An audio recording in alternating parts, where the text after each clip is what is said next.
Oke, direkam ya. Oke, selanjutnya dari tim Ular Abra. Bukan ya, itu Ular Kobra ya. Ular ya, Mas Abra. Mas Abra. Ya, tim dari Abra, Mas Khalid Rifa ini yang sama-sama Agrotek. Iya, udah berikut gitu. Iya, udah. In this computer. Oke, silakan Mas Khalid Rifai. Nggih, matur nuwun Mas Fikri kesempatanipun. Terkait judul, aku dapat pencerahan dari googling sih. Nyari kata-kata bahasa Jawa yang bagus kan. Terus nemu kata abra. Kalau artinya tuh berkilau. Nah, terus kalau nama tim lengkapnya tuh Abra Oji. Jadi harapannya tim Oji itu bisa berkilau di kontes KDMI ini. Gitu. Oke, perkenalan ya. Kenalan dulu Mas Khalid, kenalan Ya. dulu. Perkenalkan, nama saya Khalid Rifai, asalnya dari Wonosobo. Niki Agroteknologi UPS angkatan 2020, semester sekawan berarti. Oke, Khalid, kayaknya kamu temennya adikku bukan? Namanya siapa? Namanya Sani, kenal nggak? Miftah. Sani Rahmawati, ya nggak sih? Iya, betul. Kayaknya pernah dengar. Oh, pernah dengar. Wajahnya coba. Aku kalau nama kurang paham nih, Pak. Soalnya sibuk banget ini orang. Siapa? Aku nggak sibuk kok.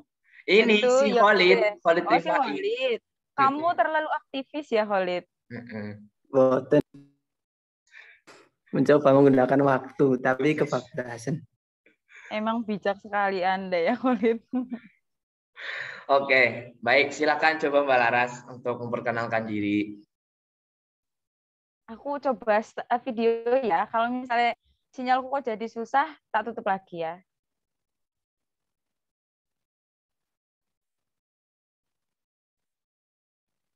Kelihatan nggak? Aduh, kok jelek banget. Belum. Sinyalku itu kalau buat Zoom mandan-mandan, aduh, memprihatinkan. Yaudah ya, sambil nunggu. Kayaknya kan udah dikenalin tadi tuh sama Mas Fikri. Ya, aku Laras Mahmudah. Aku tuh temennya Mas Fikri dari kuliah dulu. Sekarang kebetulan udah lulus dan udah ngajar di jadi guru kelas ngomong bocah. Nah, ini kan kebetulan aku udah lama nggak debat ya. Kalau misalnya nanti tuh kurang maksimal ya mohon maaf ya. Kita belajar bareng-bareng ya teman-teman. Kok susah ya? Ya, nggak apa-apa wis. Nanti kalau memang susah untuk memperlihatkan. Aduh.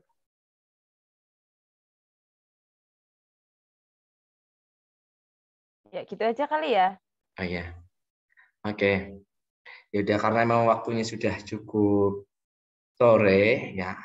Ini langsung aja ya. Jadi saya bacakan untuk ketentuannya, kemudian saya bacakan mosinya, kemudian oh ini ini yang punya Zoom mau sholat dulu, yaudah cepetan. Nah, yaudah. Nah kan ini udah di chat, di kolom chat. Oh ya boleh, nah, sholat dulu. Kok kamu lucu sih, Khalid? Ya Allah, sholat, Lid. Ya, sholat. Bukan sih, lebih tepatnya bukan lucu. Ngeselin. Ya sudah. Soalnya yaudah. habis ucap Yaudah. di Surakarta. Di Sukoharjo. Udah sana sholat. Ya, nggak usah jawab. Udah sholat aja. Ya sudah. Selanjutnya nanti akan saya bacakan untuk tata tertib pada seleksi akademi ini. Nanti coba saya buka secara resmi. Kalau secara peraturan 7 menit. Jadi 7 kali 4. Kalau di British itu nggak perlu ada closing statement kayak kan ya Mbak Laras, atau gimana Mbak Laras? Ini British kan kebetulan aku juga belum pernah pakai ya, cuma tahu aja dulu sih. Tapi kalau misalnya setauku nggak ada closing statement karena satu tim itu 2 orang. Nanti itu akan di closing statement oleh tim yang terakhir, namanya apa ya, lupa. Closing government sama closing opposition. Iya, itulah ya, aku lupa namanya karena jarang pakai. Ya itu, kayak gitu sih. Aturan lainnya sama aja.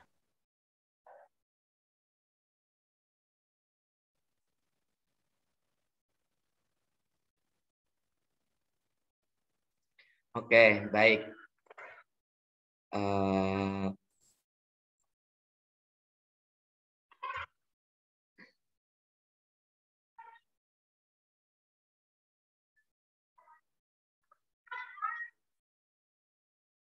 Oke.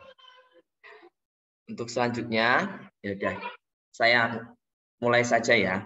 Ceritanya udah kayak ini kayak debat asli kan ya ceritanya. Ya minimal kayak asli-asli gimana gitu ya. Ya sambil nunggu sholat nggak apa-apa lah si Khalid. Baik, saya buka. Assalamualaikum warahmatullahi wabarakatuh. Selamat datang untuk seluruh peserta dalam seleksi delegasi kompetensi debat mahasiswa Indonesia untuk delegasi Universitas 11 Maret Surakarta. Perkenalkan, saya Ahsanul Fikri selaku moderator pada acara debat kali ini yang akan membawakan jalannya debat dari awal hingga akhir. Sebelum perdebatan dimulai, alangkah baiknya akan saya bacakan beberapa panduan atau aturan-aturan selama proses debat berlangsung.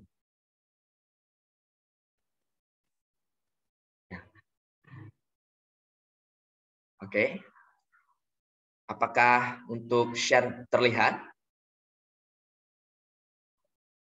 Iya, terlihat. Oke, baik. Ini webnya tak resmi banget loh ya.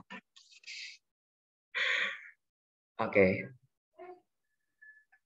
Ketentuan debat Indonesia dan KDBN UNS 2022. Yang pertama, bahwa sistem yang digunakan dalam KDMI ini adalah sistem British Parliamentary. Dalam satu ruang debat terdapat 2 sisi, yaitu sisi pemerintah, government, dan sisi oposisi, opposition. Setiap sisi terdiri dari 2 tim pembuka dan tim penutup, opening dan closing. Tim pembuka dan tim penutup mendukung sisi yang sama, tetapi dinilai sebagai 2 tim yang berbeda. Tim pemerintah bertugas untuk mendukung mosi atau topik, sedangkan tim oposisi bertugas untuk menolak mosi. Setiap tim terdiri dari 2 orang pendebat. Yang kedua, pembicara pertama, Prime Minister, merupakan pendebat pertama dari tim pembuka sisi pemerintah atau opening government. Pembicara pertama bertugas untuk mendefinisikan mosi, mengarahkan jalannya debat, mengajukan masalah solusi, mekanisme, dan tujuan, serta membawakan argumen timnya. Pembicara kedua, Leader of Opposition, merupakan pendebat pertama dari tim pembuka sisi oposisi atau opening opposition. Pembicara kedua bertugas untuk memberikan proposal yang berlawanan dari pembicara pertama, bantahan atau rebuttal, dan menyampaikan argumennya. Pembicara ketiga, Deputy Prime Minister, merupakan pendebat kedua dari tim pembuka sisi pemerintah, opening government. Pembicara keempat, Deputy Leader of Opposition, merupakan pendebat kedua dari tim pembuka sisi oposisi atau closing government. Pembicara ketiga dan pembicara keempat bertugas untuk menjawab bantahan dari pendebat sebelumnya, menguatkan argumen timnya, memberikan bantahan dan argumen baru, serta menekankan kepada dewan juri mengapa tim pembuka menjawab permasalahan inti dari debat tersebut. Langsung saja ya, karena ini ada 4. Langsung ke yang poin selanjutnya. Waktu penyampaian pidato adalah 7 menit. Pendebat dari sisi lawan dapat menyampaikan point of information atau interupsi setelah 1 menit pertama sampai menit ke-6. Waktu untuk melakukan POI berdurasi 15 detik. Selanjutnya, tahap seleksi sebanyak 6 kali pertandingan debat yang terdiri dari 3 babak eliminasi atau preliminary rounds yang kemudian dilanjutkan dengan babak semifinal dan babak grand final. Mosi debat akan diumumkan secara impromptu 15 menit sebelum setiap sesi dimulai. Pada setiap sesi disediakan 15 menit untuk mempersiapkan atau case building. Saat mempersiapkan kasus, pendebat dilarang kelas dibantu oleh siapapun termasuk dosen, independen adjudikator maupun pendukung. Pendebat juga tidak diizinkan untuk browsing internet dalam persiapan kasus. Keputusan Dewan Juri tidak dapat diganggu gugat. Adapun kriteria penilaian mencakup isi, matter, gaya, manner, dan strategi atau metode. Baik.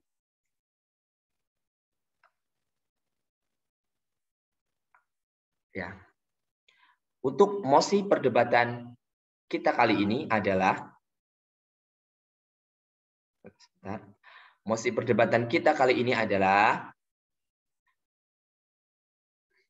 Dewan ini percaya bahwa metaverse sangat tepat diterapkan di Indonesia guna mengefektifkan mobilitas dan perekonomian di Indonesia. Untuk tim sendiri untuk pembagian tim pro dan tim kontra atau tim government dan tim opposition akan kami acak secara langsung. Kemudian untuk case building, karena ini sudah diberikan mosinya terlebih dahulu dan teman-teman sudah mempersiapkan, untuk mempersingkat waktu, apakah 10 menit cukup? Atau mungkin cukup 5 menit? Silakan, apakah ada yang ingin berpendapat sebelumnya? Nah, ini karena cukup ya, cukup untuk 10 menit untuk melakukan case building. Ya. Pada kesempatan kali ini, adapun juri pada kesempatan ini adalah akan dinilai oleh Mbak Laras Mahmuda selaku adjudicator pada debat sore hari ini. Baik, akan kami acak untuk manakah yang mendapatkan tim pro dan manakah yang akan mendapatkan tim kontra. Apakah terlihat untuk spin pada kesempatan kali ini? Iya, terlihat. Terlihat. Baik.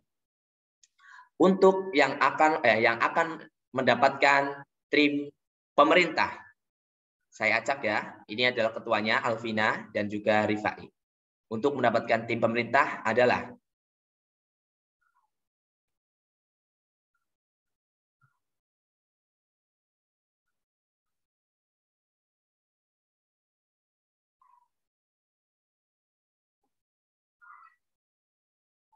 selamat untuk Rifai mendapatkan tim pemerintah atau tim pro.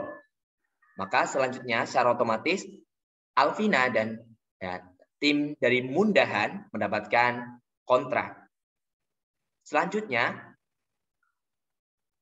apakah timer terlihat? Ya, terlihat. Baik. Selanjutnya akan dilakukan sesi case building selama 10 menit.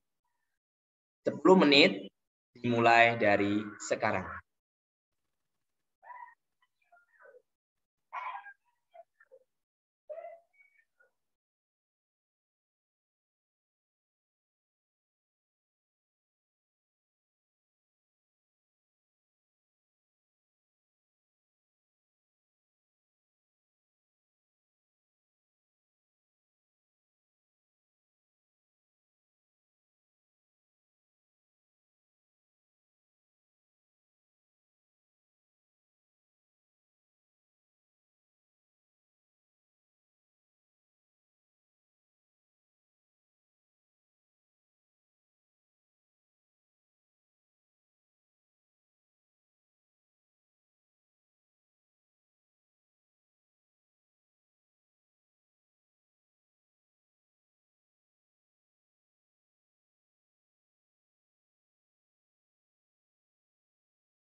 WA-nya kelihatan.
kami ingatkan waktu kurang 1 menit.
Baik, untuk waktu telah habis.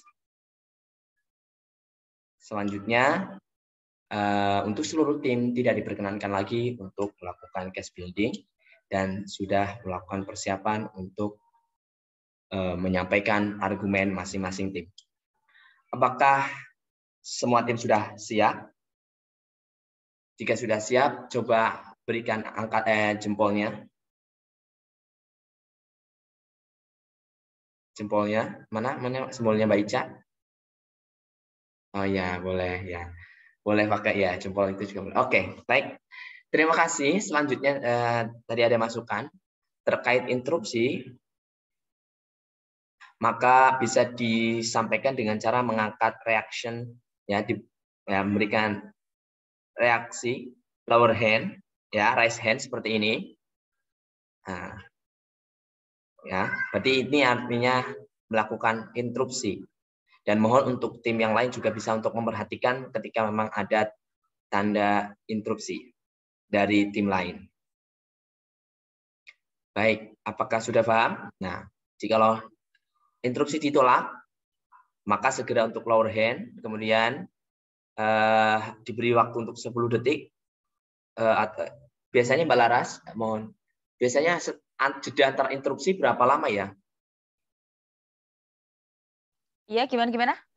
Jeda interupsi, biar interupsi terus ditolak, kemudian diberi jeda lagi kan, baru boleh berinterupsi lagi kan? Iya.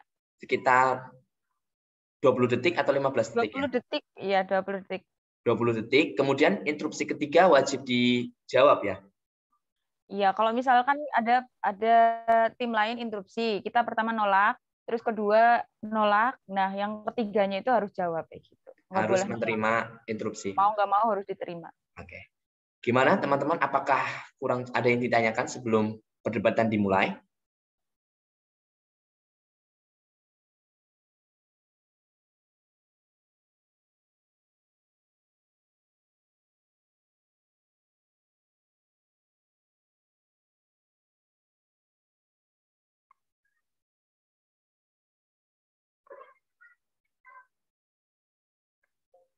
Oke.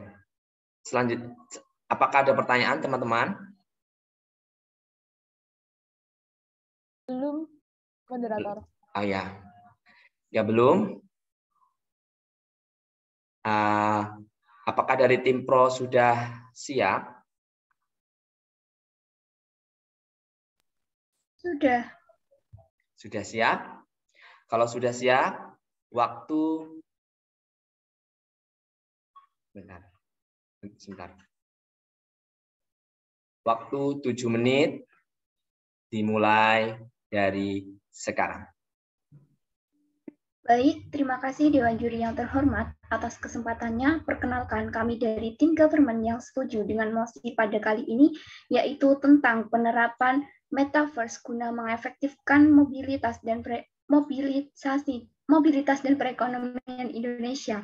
Perkenalkan, saya Ica Lailatul Mahfiroh yang akan menyampaikan terkait apa itu Metaverse dan apa saja manfaat Metaverse untuk mendukung mobilisasi dan perekonomian Indonesia. Dan teman saya Khalid Sifai yang akan menjelaskan terkait mekanisme-mekanisme yang dapat dilakukan guna mendukung perekonomian dan mobilitas melalui metaverse. Baik, langsung saja. Apa itu metaverse? Dimulai dari teknologi telah menjadi bagian kehidupan yang memungkinkan berbagai macam aktivitas yang berkembang, sehingga kita dapat mengeksplorasi hal-hal baru yang tidak ada sebelumnya. Istilah metaverse semakin dikenal setelah Facebook berganti nama menjadi Meta. Lantas, sebenarnya apa itu metaverse? Meta berasal dari kata meta yang artinya melampaui dan verse yang artinya alam semesta. Jadi metaverse ini adalah melampaui alam semesta. Lahirnya metaverse ini dilatar belakangi karena keterbatasan teknologi pada Web 2.0 yang sebagai dasar perkembangan ekonomi, di mana di Web 2.0 ini interaksi sosial yang terbentuk masih bergantung kepada fungsi intermediasi melalui penyedia layanan jejaring sosial seperti Facebook, Twitter, dan sebagainya. Sementara pada aktivitas untuk perekonomian, kita memerlukan sebuah fintech atau financial teknologi sebagai sarana transaksi pembayaran, sehingga kita dapat lebih mudah untuk melakukan sebuah transaksi ekonomi. Intermediator ini berperan dalam mempertemukan penjual dan pembeli, sehingga menyediakan layanan pembayaran dan juga memberikan lahan atau sebuah tempat untuk dilakukan kegiatan ekonomi seperti itu. Kemudian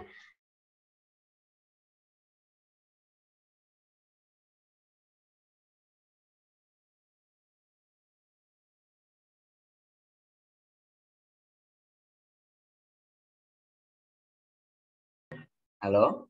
Sepertinya ini Mas terputus. Ya.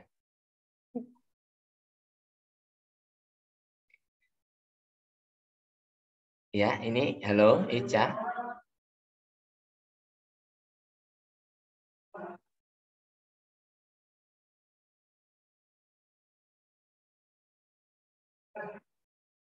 Halo. Ya. Wah, ini yang keluar 2 malah. Ya. Ini lagi mati Mas di Oji. Udah nyambung wifi soalnya. Mati listrik. Iya. Sekarang udah nyala sih. Tadi sempat. Oh, jelek. Oh ya, mohon maaf ya. Sementara saya pause. Ya, sambil menunggu. Mohon maaf sekali, ini di luar teknis ternyata ada jelek. Ya, makanya ini nanti perlu diantisipasi nanti ketika debat, apakah nanti teman-teman di kampus atau nanti memang pakai data saja untuk menanggulangi ketika nanti debat di minggu depan. Ya, kita tunggu saja. Berarti pelaksanaan debatnya itu seleksinya online ya? Pakai Zoom apa langsung? Ya. Zoom dulu. Oh, pakai Zoom. Ya. Berarti memang jaringan juga harus stabil, teman-teman. Oke.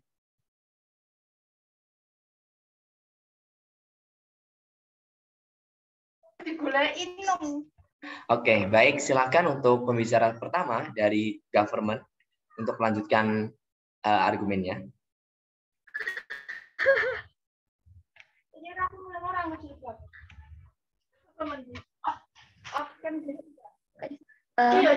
Karena keterbatasan pada web internet 2.0 pada celah ini kemudian melahirkan teknologi internet berbasis web 3.0 yang sering disebut metaverse, di mana metaverse ini merupakan evolusi selanjutnya dari web.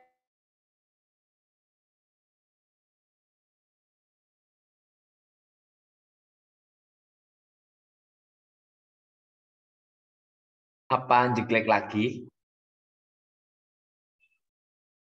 Sepertinya iya, Mas. Apa aku punya tethering pakai Alvin aja? Cak berbeda lokasi dengan kami. Ya. Ini Nina juga kelihatannya terpaus. Ini Nina sedang mencoba menetering ke saya, Mas. Oh ya udah. Atau Ica dimohon ke bawah saja.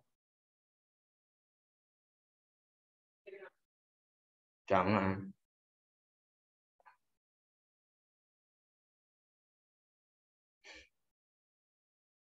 Mohon maaf, karena memang beda wifi antara Putra dan Putri.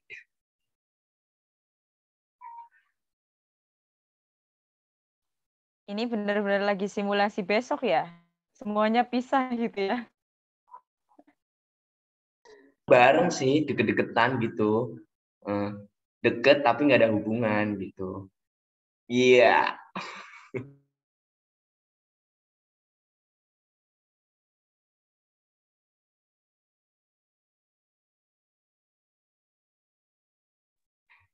Adiknya, oh ya ini kayak raga resmi. Sani nggak ikut aja ini. Ikut apa? Ikut ini? Langsung di training. Aduh. Dia tuh Sani nggak bilang ya, Mbak. Kenapa? Sani bilang kok nggak nurun ke aku sih gitu.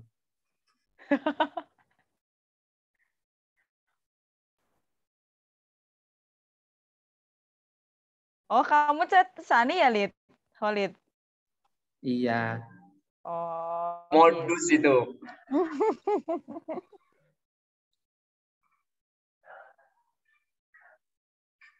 Sama-sama GTO, Mas. Tenang aja. Ya kan sekelas ya, Lid. Aman kok. Iya. Enggak, dia kelas E kayaknya. Dulu, tapi sekarang kan ada sekelas. Soalnya war. Ini masih direkam ya? Masih.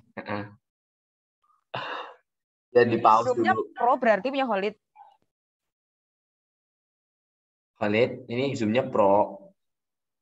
Ya. Aman. UGM kaya, Mas. Mbak. Oke, sip. Kalau nggak Pro kan mati nanti bentar lagi. Tapi ini kuotanya Mbak Laras aman nggak? Yang nggak aman tuh sinyal. Oh gitu. Kuotanya aman. Aman. Oh, Mau ini subsidi. Oh ya enggak. Ya gimana ini teman-teman? Jadi kan soalnya di sini wifi semua gitu. Wah, ada emot dulu tuh dari Alvina. Ya. Alvina, kenapa sih ketawanya virtual? Ketawanya virtual boleh. Halo, Mbak Ica, apakah sudah tersambung ke studio 1?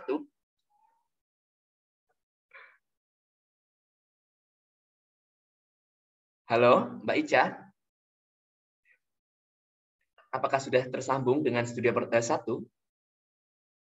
yang akan melaporkan jalannya arus balik dari Kabupaten Purworejo menuju ke jalur selatan Nagrek. Halo, Mbak Ica.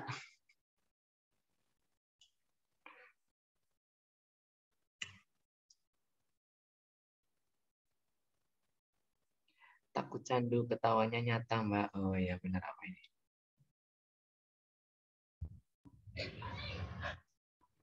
Mobilitas. Okay. Halo, sinyalnya hilang. Ya, yang penting kamu nggak ngilang gitu.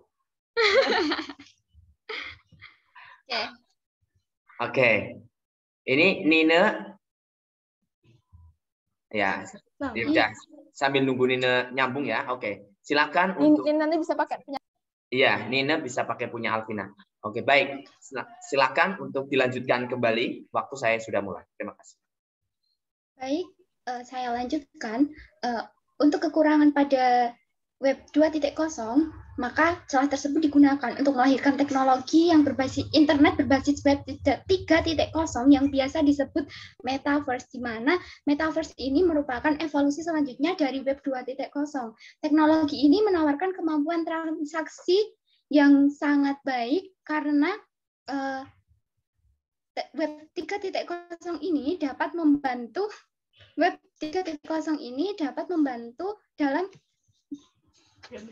dalam menjaga data-data, sehingga data yang kita miliki pada internet web pada e-commerce yang tersedia ini tidak hilang seperti itu. Lalu kemudian berdasarkan hal tersebut, saya sangat setuju dengan mosi yang dibawakan pada hari ini, yaitu tentang mosi penerapan Metaverse di Indonesia untuk mengefektifkan mobilisasi dan perekonomian Indonesia, sehingga metaverse ini dapat digambarkan sebagai teknologi yang memungkinkan orang dapat berkumpul dan berkomunikasi serta masuk ke dunia virtual sehingga mereka akan memiliki koneksi dengan orang lain. Hal inilah yang mendukung keefektifan suatu mobilitas seperti itu. Jadi adanya metaverse ini dapat membantu orang-orang yang sekiranya sudah memiliki mobilisasi yang terbatas. Misalnya pada kondisi pandemi seperti ini, orang-orang akan lebih mudah untuk mengakses budaya dunia atau pengetahuan yang tidak dapat dijangkau melalui secara offline, secara langsung seperti itu. Berdasarkan survei yang dilakukan oleh Statistika pada 4 Februari 2022 lalu, sebanyak 52 respondennya menyebutkan bahwa mereka selain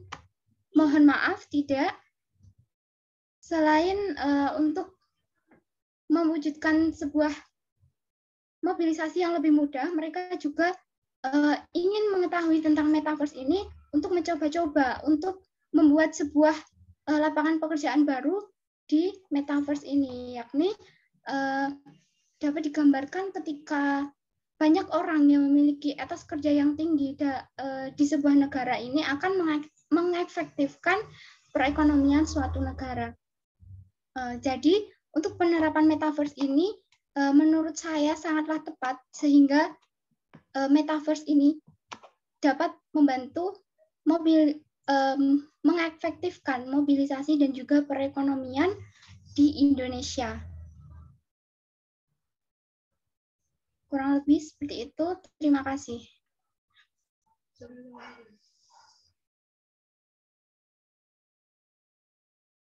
Masih tersisa 40 detik. Apakah mau dilanjutkan? Dari tim Pro? Cukup? Cukup, Dewan Juri. Baik, terima kasih. Dari tim pembicara 1, Opening Government, telah menyampaikan argumentasinya selama 6 menit 20 detik. Baik, untuk selanjutnya, sebentar ya.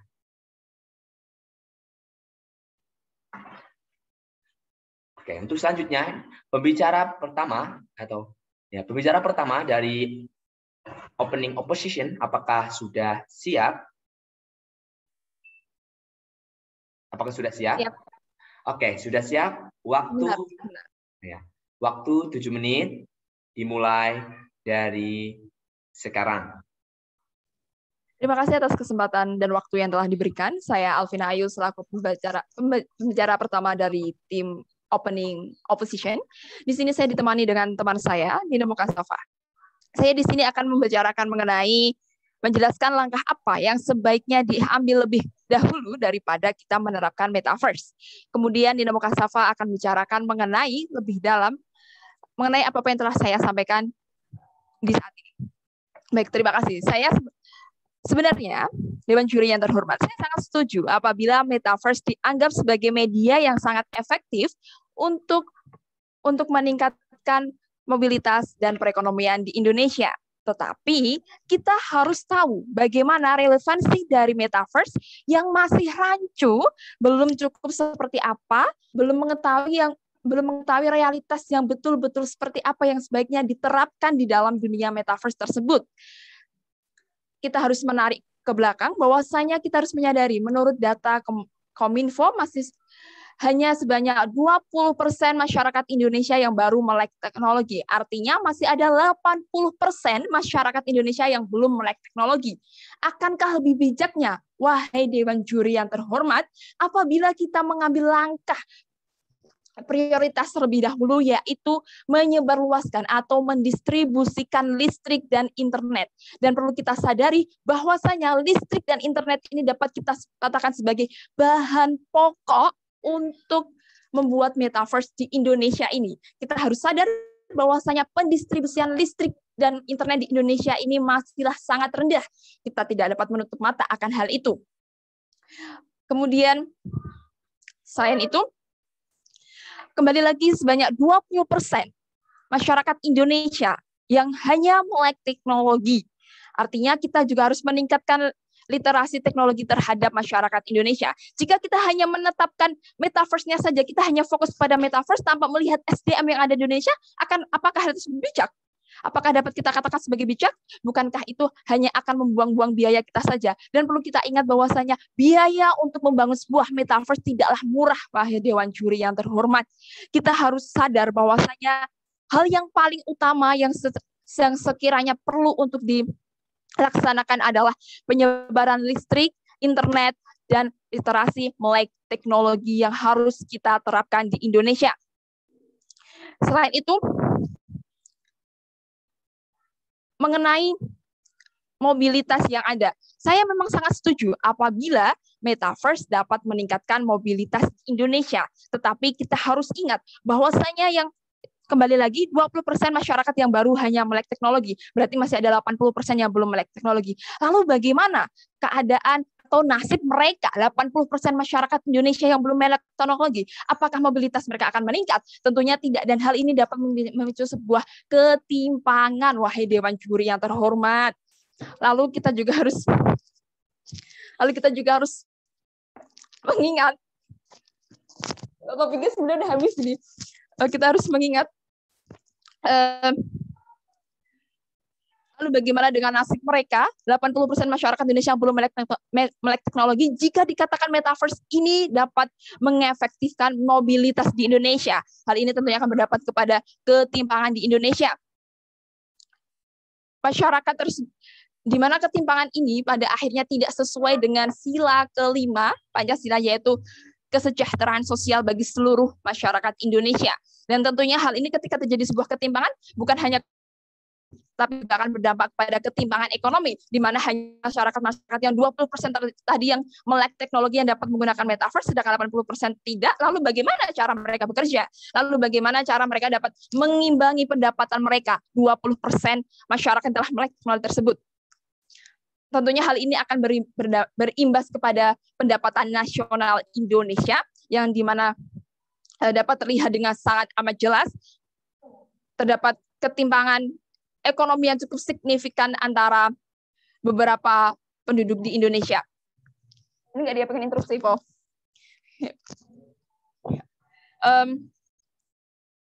Saya rasa cukup dari tim opening opposition. Terima kasih.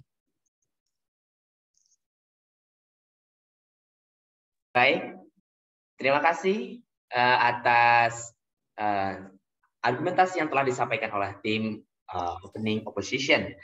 Tim opening opposition telah menyampaikan argumennya selama 4 menit 45 detik. Oke, selanjutnya dari tim pembicara kedua dari opening government, apakah sudah siap? Siap. Ya, jika sudah siap, ya sebentar saya reset dulu. Jika sudah siap, waktu 7 menit dimulai dari sekarang. Terima kasih Dewan Juri yang terhormat atas waktu yang telah diberikan. Sebelumnya perkenalkan, saya Khalid Rifai dari pembicara kedua dari tim Pro Government. Di sini saya akan membahas mengenai mekanisme bagaimana cara kita dalam menerapkan metaverse di Indonesia ini. Namun sebelum itu saya menggarisbawahi tadi dari apa yang telah dikatakan oleh rekan tim Pro yang mengatakan bahwa hanya 20% masyarakat Indonesia yang melek teknologi. Nah, di sini melek teknologi yang bagaimana? Itu belum diperjelas.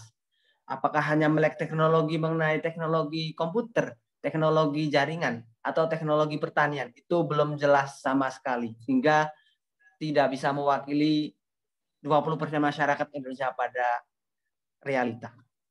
Nah, berdasarkan data yang kami himpun melalui website Badan Pusat Statistik tahun 2022 menyatakan bahwa pada awal tahun 2022 pengguna internet di Indonesia yaitu sekitar 200 juta penduduk. Nah, dari data ini dapat kita artikan bahwa hampir seluruh masyarakat Indonesia itu sudah paham mengenai penggunaan internet. Yang mana metaverse ini merupakan sebuah teknologi terbaru yang memadukan antara internet dengan dunia maya. Nah, dunia maya ini merupakan salah satu bagian dari internet. Sehingga bukan suatu hal yang nggak mungkin Indonesia bisa menerapkan metaverse ini dengan baik. Karena 200 juta penduduknya sudah melek internet. Yang mana di dalam internet itu kita bisa mencari informasi sepuasnya, semudahnya tanpa ada hambatan.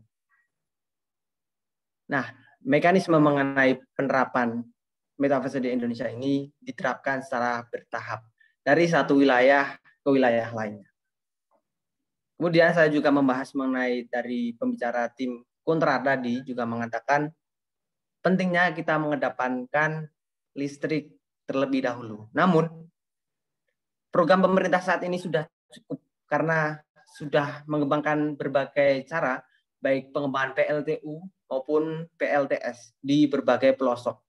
Nah, dari PLTS ini, jika dikembangkan dan dari data yang dikeluarkan oleh Kementerian Energi, itu sudah cukup untuk mencukupi kebutuhan listrik masyarakat Indonesia. Yang ini terus digenjot setiap tahunnya dengan rasio peningkatan penerima dan wilayah pelosok yang tidak mendapat aliran listrik juga sudah semakin berkurang setiap tahunnya. Nah, penerapan teknologi metaverse tadi seperti yang sudah saya bicarakan secara bertahap dari wilayah Pulau Jawa terlebih dahulu dengan koneksi internet yang paling kencang, kemudian dilanjutkan ke wilayah luar Jawa seperti Sumatera, kemudian Kalimantan, dan wilayah lainnya. Hal ini karena apa?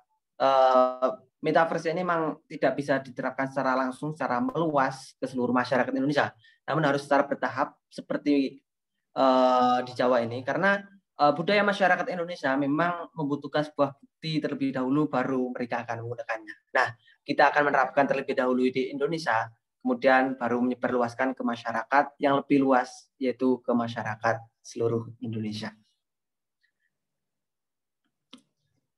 Nah, kebijakan metaverse ini akan diterapkan baik ketika diterapkan di Indonesia. Mohon maaf, akan baik diterapkan di Indonesia. Karena apa? Sekarang kalau melihat dari geopolitik Indonesia yang menjadi presidensi G20, Indonesia sangat pas untuk penerapan metaverse karena Indonesia sudah membawai berbagai negara besar dengan ekonomi dan teknologi yang lebih maju menjadi pemimpin bagi negara-negara lainnya, sehingga kebijakan yang Indonesia ambil pastinya mendapat dukungan, sokongan, dan juga menjadi bahan tiruan dari negara-negara lain karena Indonesia menjadi presidensi. Kemudian mengenai mobilitas. Ini akan meningkatkan mobilitas Indonesia, terutama dalam kegiatan ekonomi pasca pandemi. Moderator, kalau mau ada yang internet. Ya, silakan.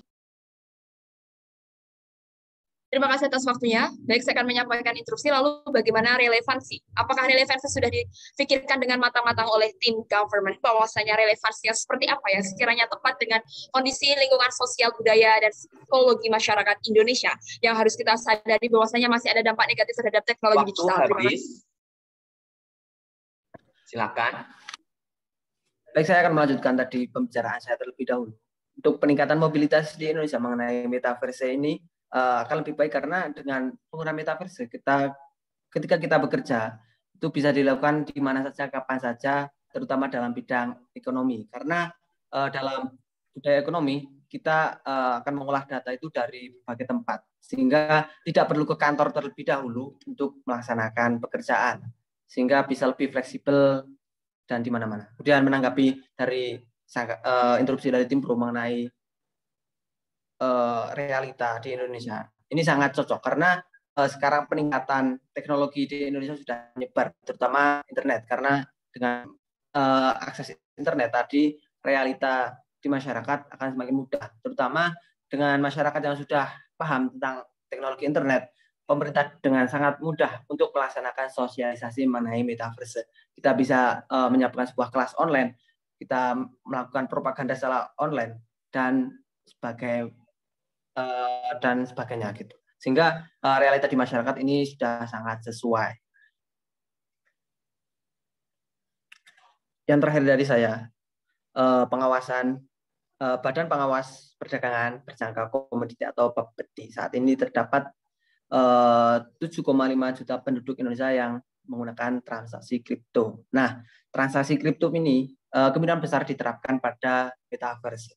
Nah, dari jumlah penduduk yang sudah mencapai 7,5 juta ini, yang mana akan terus bertambah setiap harinya. Bahkan bukan tak mungkin beberapa tahun ke depan hampir seluruh masyarakat Indonesia sudah menggunakan transaksi kripto, yang mana ini sudah sesuai dengan penerapan jual beli di metaverse. Mungkin dari saya sekian, terima kasih.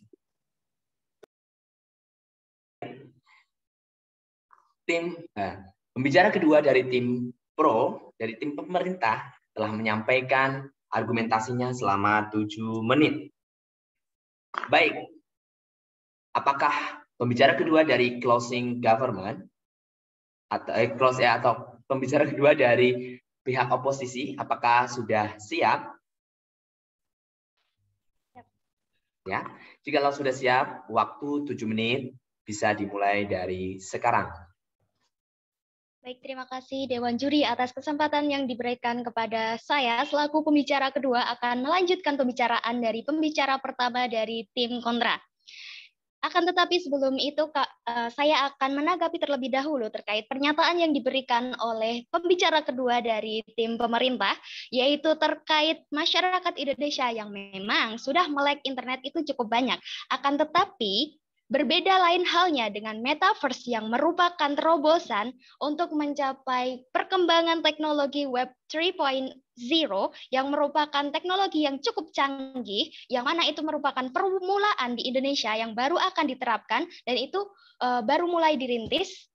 Dengan teknologi yang cukup tinggi tersebut, apakah cukup melek internet di Indonesia untuk menanggapi atau untuk menangkap, mengadaptasi dari kemajuan metaverse tersebut? Oke, untuk selanjutnya saya juga akan menanggapi terkait dengan kemerataan internet yang sudah cukup baik. Seperti yang dikatakan oleh pembicara kedua dari tim pemerintah, tetapi kita melihat lagi banyak sekali pemberitaan-pemberitaan di media sosial maupun di media nasional seperti TV nasional yang memberitakan tentang kesulitannya para siswa atau para mahasiswa untuk mendapatkan akses pendidikan, harus menempuh, harus berjuang untuk mencapai suatu lokasi atau tempat dengan sinyal yang memadai. Itu yang perlu dipertimbangkan lagi. Kemudian kami akan lebih menekankan kembali kepada pemberlakuan metaverse di Indonesia yang memang itu bagus untuk diterapkan, akan tetapi untuk saat ini mungkin bisa dikatakan belum sesuai atau masih banyak hal-hal besar lagi, masih banyak permasalahan-permasalahan yang harusnya bisa diselesaikan terlebih dahulu sebelum kita menerapkan metaverse di Indonesia. Perlu diketahui bersama bahwa metaverse di Indonesia, metaverse merupakan suatu teknologi yang cukup tinggi di mana metaverse membutuhkan biaya dan juga membutuhkan tenaga-tenaga ahli yang memadai dan juga bisa menghandle keberlangsungan dari metaverse di Indonesia. Kita melihat kepada kenyataan di Indonesia masih banyak ketimbangan-ketimbangan lainnya yang seharusnya bisa diurus terlebih dahulu, seperti ketimbangan ekonomi, yang mana ketika ada orang yang ada masyarakat yang mohon maaf dalam kategori ekonomi yang masih rendah, dan kemudian tanpa dengan tunjangan ekonomi yang tinggi, maka metaverse itu tidak bisa diberlakukan atau tidak bisa dijalankan oleh masyarakat tersebut. Apakah itu tidak menambah ketimbangan sosial di Indonesia? Itu perlu dipertimbangkan lagi Dewan Juri yang terhormat. Untuk yang selanjutnya, kami akan berbicara terkait relevansi metaverse dengan keadaan di Indonesia, keadaan sehari-hari atau permasalahan-permasalahan yang sedang dihadapi di Indonesia. Memang betul, Seperti yang dikatakan oleh pembicara kedua dari tim pemerintah tadi sebesar 75% transaksi kripto itu sudah diberlakukan di Indonesia. Akan tetapi kita melihat bahwa kripto merupakan salah satu pembayaran virtual yang itu hanya bisa diberlakukan di dunia virtual saja. Dan bagaimana relevansinya dengan kehidupan nyata di Indonesia yang masih banyak sekali ketimpangan-ketimpangan sosial dalam tanda kutip ekonomi. Sebentar, saya lanjutkan dulu. Dalam tanda kutip ekonomi, yang itu merupakan salah satu dasar untuk kemajuan Indonesia ke depannya. Oke, untuk yang selanjutnya kami juga akan menambahkan bahwa pemberitaan Bank Indonesia menolak penggunaan kripto sebagai transaksi yang sah di Indonesia. Nah, dengan melihat data tersebut, apakah itu bisa cukup memadai? Apakah itu bisa cukup untuk memperbaiki ekonomi di Indonesia? Kita melihat dari situ terlebih dahulu.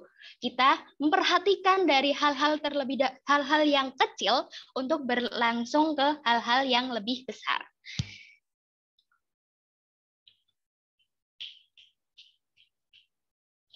Oke, saya akan melanjutkan pembicaraan yang selanjutnya terkait Metaverse yang merupakan terobosan yang sangat bagus untuk diterapkan di Indonesia. Akan tetapi kita kembali melihat lagi kepada keadaan di Indonesia sendiri. Ada hal-hal yang perlu diperhatikan untuk kita menerapkan Metaverse di Indonesia. Yang pertama, Metaverse merupakan teknologi yang canggih di mana membutuhkan banyak sekali biaya dan juga banyak sekali tenaga-tenaga ahli, tenaga-tenaga yang sudah menguasai tentang teknologi web di Metaverse tersebut. Oke, silahkan. Baik, terima kasih. Mas Fikri siap? Oke, izin menyampaikan instruksi tadi buat teknologi memang Indonesia masih teknologi metaverse akan dilakukan secara bertahap sehingga masyarakat akan mudah untuk memahami. Waktu habis. Baik, terima kasih atas instruksi yang diberikan. Saya akan melanjutkan pembicaraan saya terkait dengan kebutuhan apa saja yang perlu diterapkan untuk kita merintis Metaverse untuk berkembang di Indonesia. Untuk seperti yang saya katakan sebelumnya, bahwa Metaverse membutuhkan biaya yang cukup tinggi dan juga tenaga-tenaga ahli yang mumpuni untuk merintis Metaverse di Indonesia. Kita kembali lagi untuk melihat keadaan sebenarnya di Indonesia terkait masih banyak sekitar 80% masyarakat Indonesia yang belum melek teknologi. Apakah hanya dengan angka 20% masyarakat Indonesia yang melek teknologi, apakah itu cukup untuk mengembangkan Metaverse di Indonesia? Tentu bisa dipertimbangkan lagi Dewan Juri yang terhormat. Untuk yang selanjutnya, terkait relevansi dari keuntungan-keuntungan yang diberikan oleh Metaverse tersebut seperti ekonomi, apakah itu sudah sesuai dengan keadaan realitas di Indonesia sendiri? Tentu itu tidak. Ya, tentu itu tidak sesuai dengan ketimpangan-ketimpangan yang terjadi di Indonesia seperti internet dan juga teknologi-teknologi lainnya yang itu merupakan salah satu fundamental sekali untuk mengembangkan Metaverse di Indonesia. Mungkin itu cukup dari saya. Terima kasih atas kesempatannya.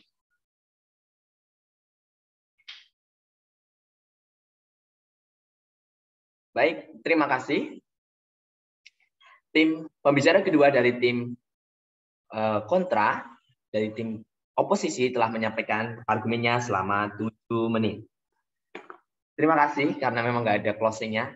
Demikian tadi jalannya perdebatan pada sore hari ini. Selanjutnya, sudah berarti. Selanjutnya tanggapan dari Dewan Juri. Dari adjudicator, silakan.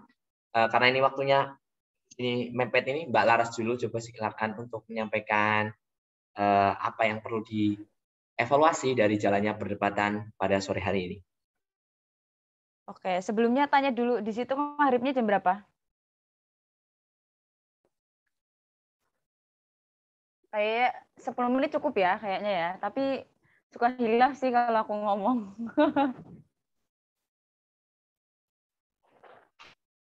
Oke. Ini kan pertama kali aku lihat debat langsung ya antara dua tim ini. Setelah kemarin aku lihat yang pertama kali itu bagus untuk memulai debat yang terus kok bisa kayak gitu itu udah keren sih menurut aku. Komentar untuk debat sore ini, aku to the point aja ya.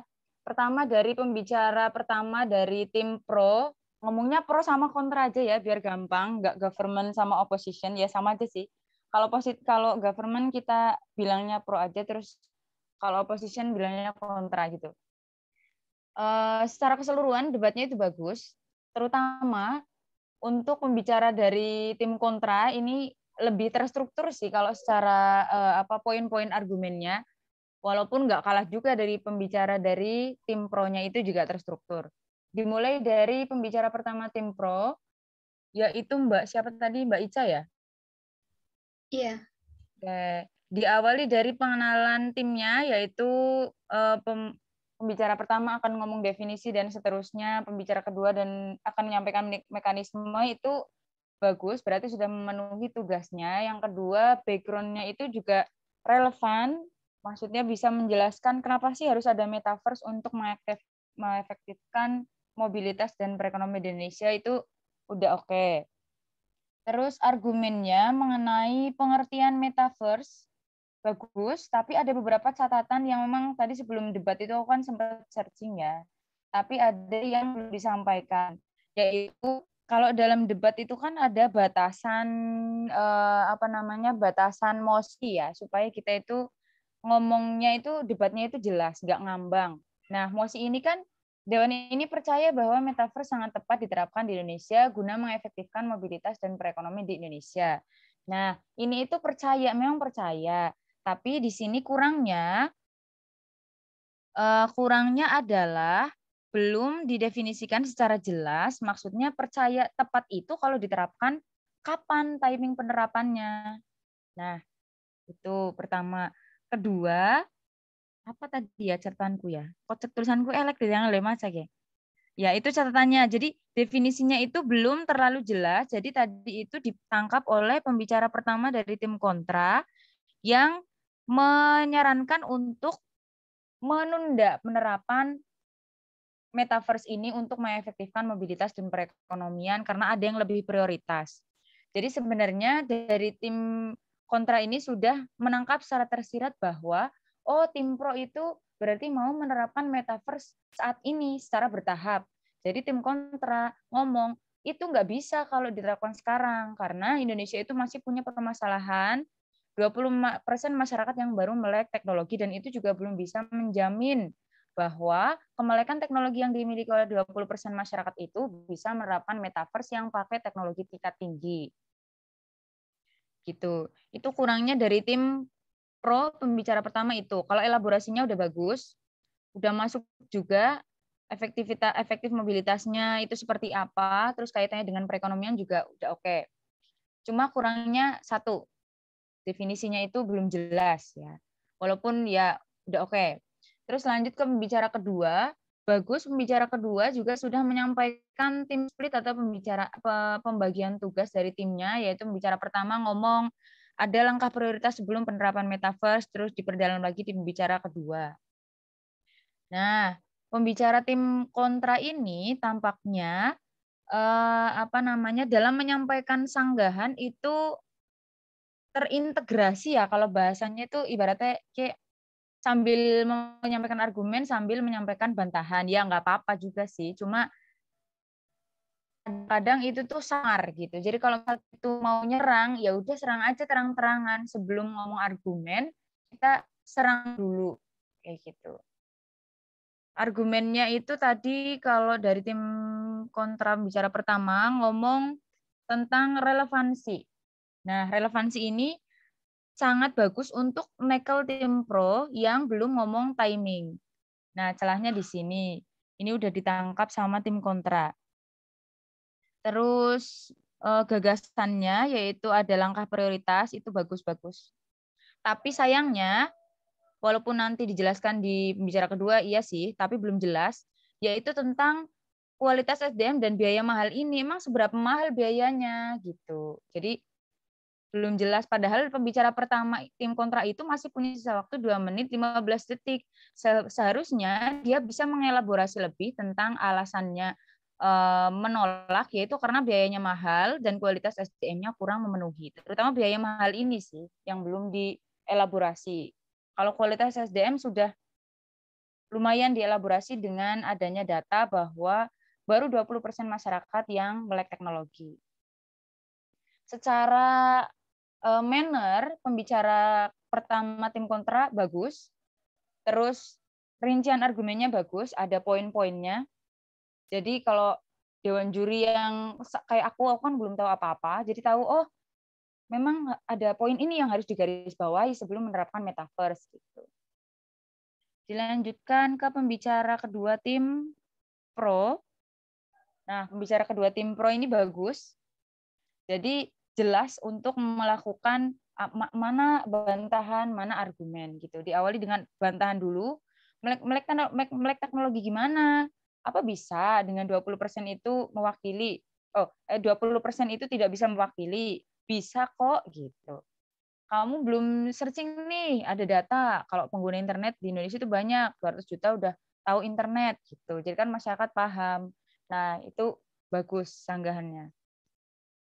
Kemudian argumen-argumen dari tim kontra ini pembicara kedua bagus, sudah menyampaikan sesuai tugas yang diamanatkan oleh pembicara pertama, yaitu menyampaikan mekanisme yang akan dilakukan secara bertahap dari wilayah ke wilayah, dimulai dari pembicara dari Pulau Jawa, terus keluar Jawa seperti Kalimantan dan seterusnya. Nah, tapi di sini kurangnya itu penerapannya ini memang bertahap. Tapi apa yang nggak diawali sosialisasi dulu, langsung diterapkan gitu.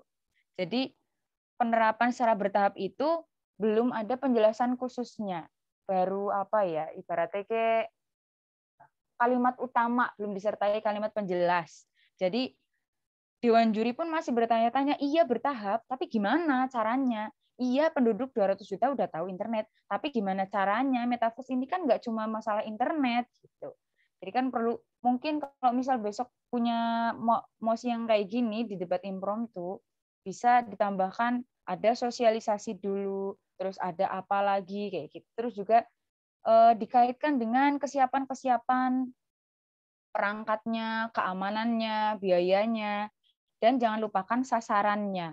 Maksudnya adalah orang-orang yang diprioritaskan untuk masuk ke metaverse dulu itu yang seperti apa? Berarti kan yang punya pemahaman tentang teknologi dulu, terus dilanjutkan dengan ini, kayak gitu dan seterusnya. Itu mungkin nanti bisa lebih didetailkan. Gitu. Terus pembicara kedua kontra bagus. Ini kemarin aku usul ya sama Mas Fikri kalau pembicara pertama dan kedua ditukar. Mungkin ini lebih cocok kalau menurutku. Kalau menurut yang bersangkutan gimana nanti ya responnya gitu. Itu pembicara kedua tim kontra, pro maksudnya. Dilanjutkan pembicara kedua dari tim pro, kontra. Kok walik-walik sih. Pembicara kedua tim kontra ini kayaknya best speaker dari debat sore ini. Saya rasa ya, menurut saya ini. Pertama, iya. Bagus ini. Pertama, dia itu sudah menyampaikan argumennya dengan terstruktur, diawali dengan bantahan yang jelas di awal. Terus kedua, argumennya ini disampaikan dengan poin per poin. Walaupun ya tadi ada sempat pengulangan-pengulangan, tapi oke, nggak apa-apa. Itu bisa untuk menekankan sambil menghabiskan waktu. Itu memang triknya kayak gitu. Tapi ya bagus banget. Tadi pembicara kedua kontra itu ngomong 2, 3, 4 poin. Nah, ini tuh kalau kayak gini jelas dewan jurinya ngomongnya. Kayak gitu ya. Secara keseluruhan bagus. Terus, wah Mayoran nih Nine ya. Selamat Nine, walaupun terputus ya, tetap jadi best speaker. Itu versiku, tapi. Oke, evaluasinya pertama, harus tenang dulu sebelum debat. Kedua, posisikan bahwa kamu itu yang paling pinter di situ. Jadi kamu ngomong, ya enak aja gitu mikir gitu. Ketiga, ngomong aja ngomong, jelaskan sejelas-jelasnya, kayak kamu itu ngomong jelasin ke anak SD, mereka kan nggak tahu apa-apa. Jadi jelaskan sedetail-detailnya, jangan sampai ada celah yang bisa di POI atau diinterupsi oleh tim lawan. Terus atau di debat di apa namanya? Disanggah habis-habisan sama tim lawan. Kayak gitu. Terus ketiga, kalau menyampaikan argumen, usahakan itu pakai poin-poin. Jadi misalnya gini, sebagai pembicara pertama dari tim pro yang sangat mendukung adanya mosi ini, saya akan menyampaikan 2 poin argumen penting yang sangat mendasari mengapa kami setuju. Poin pertama yaitu dari segi mobilitasnya, kedua dari ekonomi. Nah, setelah itu baru dielaborasi poin per poin. Poin pertama mobilitas yaitu apa-apa gitu. Terus poin kedua ekonomi apa-apa dan seterusnya. Itu catatan keempat. Keempat apa ya? Kalau nggak salah. Terus catatan kelimanya apa ya catatan kelimanya? Catatan kelimanya udah bagus. Oh iya ya. Catatan kelimanya ini ya, aku ingat. Kalau mau mendefinisikan mosi, usahakan lebih apa ya? Diberi batasan gitu. Jadi debatnya itu enggak melebar. Nah, kalau misal besok kamu itu ketemu tim ini kan nasional. Kalau ketemu tim yang udah hebat kayak dari UGM, UI gitu-gitu, itu bisa ada yang namanya challenge definition. Jadi kalau misalkan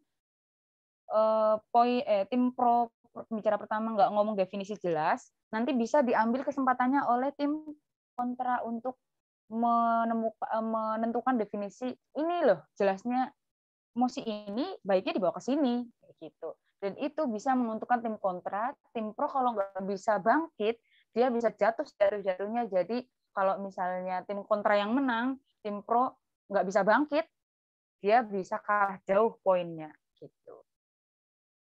Debat sore ini poinnya nggak kalah jauh, ya selisih 1 lah. Ya, siapakah Bagus, yang menang menurut adjudicator? Tim Abra atau tim Undahan? Kalau Abra yang mana? Abra tuh government apa? Abra government, kemudian Mundahan dari tim opposition. Oke. Jadi menang dari sore ini, debat sore ini, kalau menurut saya, versi saya sebagai orang yang nggak tahu kalian semua, itu adalah tim apa tadi yang bukan Abra? Mundahan ya? Selamat tim Mundahan. Dengan best speaker yaitu bicara keduanya, siapa namanya? Mbak Nina ya? Iya, itu versi saya. Mungkin ada pertanyaan atau sanggahan, dipersilahkan. Ya, silakan teman-teman. Ya, 1-2 menit untuk menyampaikan pertanyaan ke mbaknya. Iya, sorry Mas, saya izin bertanya. Iya. Boleh. Izin bertanya, terima kasih atas waktunya. Jadi saya sampai detik ini saya masih bingung mengenai pengertian definisi atau topik apa yang sekiranya akan diangkat oleh tim pro. Maksudnya adalah ketika contohnya tadi metaverse sebagai metode efektif untuk meningkatkan perekonomian dan mobilitas. Nah, bagaimana cara berpikir kita untuk menciptakan limitasi dalam debat yang akan dibawa seperti itu. Terima kasih. Oh iya, aduh pertanyaannya susah ya. Oke, jadi dalam debat itu kan ada definisi, ada limitasi. Definisi itu berarti kita mendefinisikan kata-kata yang memang masih asing yang sekiranya orang lain itu nggak tahu apa itu maksudnya. Kayak metaverse itu kan kata baru. Kita definisikan metaverse itu apa. Terus yang lain kira-kira kita cari kata-kata yang memang susah. Berarti kan cuma metaverse aja nih, kita definisikan metaverse. Tadi udah didefinisikan sama si pro. Nah, terus kalau limitasi itu kita membatasi mosi. Jadi misalnya kalau dari debat ini, mosi ini, kita batasi bahwa timing dari segi waktunya mungkin. Dan ini percaya bahwa metaverse sangat tepat diterapkan di Indonesia guna mengefektifkan mobilitas dan perekonomian di Indonesia, ditambahi secara bertahap gitu atau apa gitu yang bisa mengkerucutkan masih ini kan masih luas. Jadi tim kontra pun ya bisa ngomong nggak bisa diterapkan sekarang, ada yang lebih prioritas kayak gitu. Udah nggak? Yang lebih gampang tuh gini, gimana ya? Coba mosi yang gampang. Misalnya apa coba? Ada mosi apa gitu yang gampang yang masih belum itu. Kemarin debat yang kemarin terkait penggabungan IPA dan IPS pada jajaran pada pendidikan, pada kurikulum Oh merdeka. iya bisa. Oke, penggabungan IPA dan IPS ya. Itu kan luas ya, karena IPA dan IPS itu ada di SD, ada di SMP, ada di SMA gitu kan. Nah, sebagai tim pro, kamu itu bisa memberikan limitasi. Jadi keuntungan tim pro itu karena bisa membatasi mosi. Dia itu bisa membatasi mosi yang sekiranya menguntungkan tim dia, tapi ya tetap bisa berimbang, nggak hanya menguntungkan timnya tok gitu. Menguntungkan timnya, tapi masih bisa didebat sama tim lawan gitu. Nah, kalau misalnya dari situ kira-kira kemarin emang kalau kemarin itu batasnya SMA kalau nggak salah ya, penggabungan PPS ya. Nah, itu tuh kalau menurut aku bagus, tapi terlalu banyak celah gitu. Karena SMA kan ke jenjang berikutnya perlu ada saintek sosum untuk tes masuk ke perguruan tinggi gitu. Nah, limitasinya mungkin bisa dibatasi pakai apa kira-kira yang bisa menguntungkan tim pro tapi masih bisa didebat gitu. Penggabungan IPA IPS Di untuk tataran pendidikan di SMP Indonesia. gitu. SD SMP. Enggak. Ya, kalau di SD SMP bisa. Nah, nanti kan bisa beralasan bahwa kenapa nggak di SMA? Ya karena SMA itu memang perlu penjurusan. SMA itu kan sudah dianggap lebih dewasa dari tahap sebelumnya. Jadi kalau SMA itu ya harus bisa milih, walaupun nanti ada konsekuensi lintas jurusan ya nggak masalah. Toh itu kan pilihan yang bersangkutan. Emang seberapa banyak yang lintas jurusan dibandingkan yang tetap jurusan dan seterusnya, kayak gitu. Itu mudah nggak? Bisa dipahami nggak nih ngomongnya? Pahami, Mbak. Kamu Khalid? Paham. Iya, oke gitu ya. Sorry ngomongnya belibet. Udah lama nggak debat nih. Ya. Oke, kurang paham ya sudah. Nanti kalau kurang paham, saya kira mungkin Mbak Laras bisa ngirim voice note aja ya terkait. Mungkin Mbak Laras juga ngasih mosi karena because ya time is out now ya. Waktunya habis sekarang karena kita juga harus melaksanakan sholat maghrib.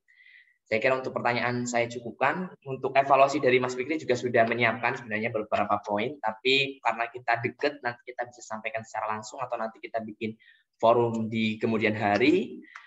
Oke, saya selaku moderator pada kesempatan kali ini mengucapkan banyak terima kasih sekali kepada Mbak Laras yang sudah menyempatkan waktunya pada sore hari ini, sehingga pada sore hari ini terlaksana untuk melaksanakan latihan pertama pada persiapan debat KDMI Omangan Jalan, sorry. Selanjutnya, kami juga mohon maaf yang sebesar-besarnya apabila mengambil waktu istirahat dari Mbak Lara sendiri ya di sore hari ini yang dengan kesibukan yang luar biasa. Ya kita berdoa semoga Mbak Laras dan ya dilancarkan segala urusannya untuk kedepannya. Namun jangan sungkan-sungkan ketika nanti kita nanti kita kemungkinan teman-teman ini kan kritis sekali ya Mbak Laras ya. Jadi nanti kemungkinan ada pertanyaan-pertanyaan.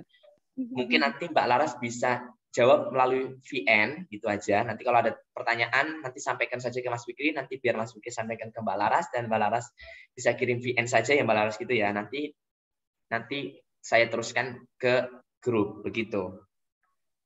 Ada yang ingin disampaikan Mbak Laras? Ya, boleh. Ya, emang sebelum ditutup ya, emang ini limitasi itu hal yang berat dan rumit. Jadi kalau misalnya belum pernah pembahasan secara detail itu agak susah. Ya nggak apa-apa. Ya karena memang ini Mas Khalid tanya karena memang nggak suka dibatasi kayak gini nggak boleh gitu. Memang ya aku juga sama sih nggak mau dibatasi gitu. Nggak boleh main futsal lah, nggak boleh ini, aduh posesif banget dah. Enggak ini bercanda.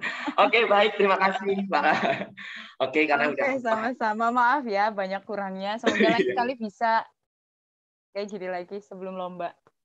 Nanti kalau ada longgarnya lagi nanti saya hubungi lagi untuk ya dievaluasi lagi karena ini waktunya mepet. Oke. Saya tutup ya. Terima kasih atas perhatian teman-teman. Semoga ke depan lancar lagi. Saya melihat ada perkembangan yang sangat signifikan di pertemuan kali ini. Nah, ke depan bisa ditingkatkan lagi, kemudian kontrol emosi, kemudian penggunaan timingnya harus pas. Oke, saya cukupkan. Kurang lebihnya saya mohon maaf. Wallahul muwaffiq ila aqwamit thoriq. Wassalamualaikum warahmatullahi wabarakatuh. Waalaikumsalam warahmatullahi wabarakatuh.